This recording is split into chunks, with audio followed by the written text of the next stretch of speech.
All right, this is a quick video on just preparing the kefir each morning. So this is finished from yesterday. So I keep a cloth rubber band over the top of this jar so you can see the grains in there.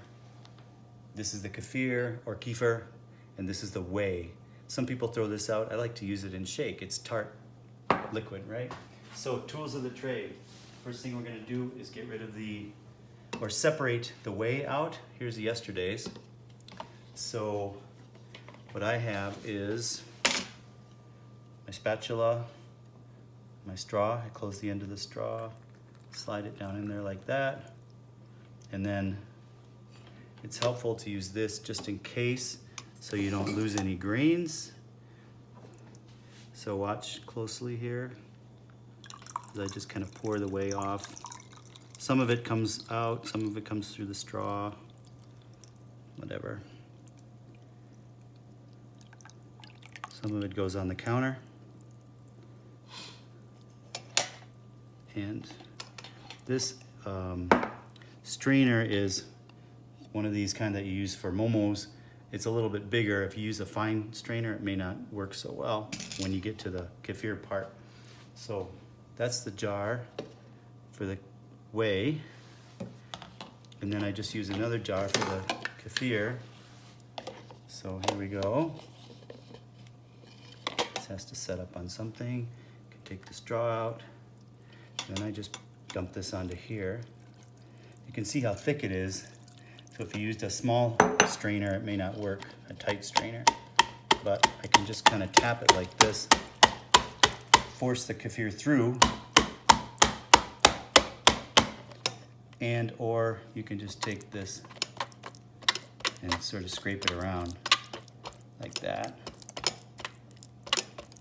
They're pretty tough grains, and in fact, it doesn't hurt sometimes to maybe chop them into smaller pieces. That gives them more surface area, so they'll work faster.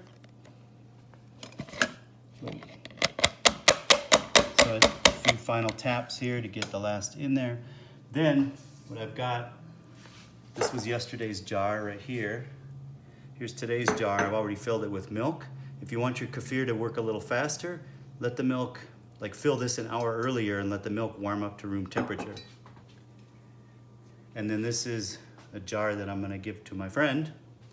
This is a lot of grains right now. This is 3 times as much as a person normally needs. So what I'm gonna do is I'm gonna take like a third of those and drop them in this jar for Levy. And then I'm gonna take the other 2/3 and put them in this jar right here. That one came through, that's fine, I don't need it. Don't need it that badly. If you want to eat the grains, they're gonna be a little bit chewy. But if you wanna put the grains, extra grains, right in your shake, it'll, the blender will grind them up and they'll be fine. So that's what you can do with extra grains. You can just throw them out, give them to someone else, grind them up, and put them in the kefir. Will that make you non-vegetarian? I don't think so. Eating the grains? I don't think so. So now we're ready to go. All I need to do is put this back on here, let it sit overnight, 1 day or 2. The longer you let it sit, the more it separates, the more tart it gets.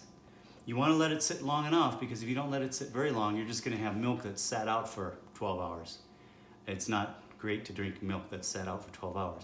So you have to let it sit long enough for the kefir to do its work. Couple tricks: when it starts to separate and you get some whey down here, sometimes I'll go in and I'll whip it with one of these things, chopstick, and then it will separate out much more nicely. And also, if you notice, when I put the kefir in here, it was kind of globbed together. So right now I'll whip it and I'll break those things up. And like I say, if I was to chop them into smaller pieces, it'll work faster and have nice kefir, although then it'll start to go through my strainer tomorrow. So, it's little things you learn along the way. Just use your head and try to figure out ways you can optimize a little bit. You can also look online. So now What will I use? What do you mean? You said use your head. Oh, So this is the kefir that I'm gonna give a friend. You can do it like this. I'm putting this on kind of tightly so it doesn't spill, but normally you want this to be breathable.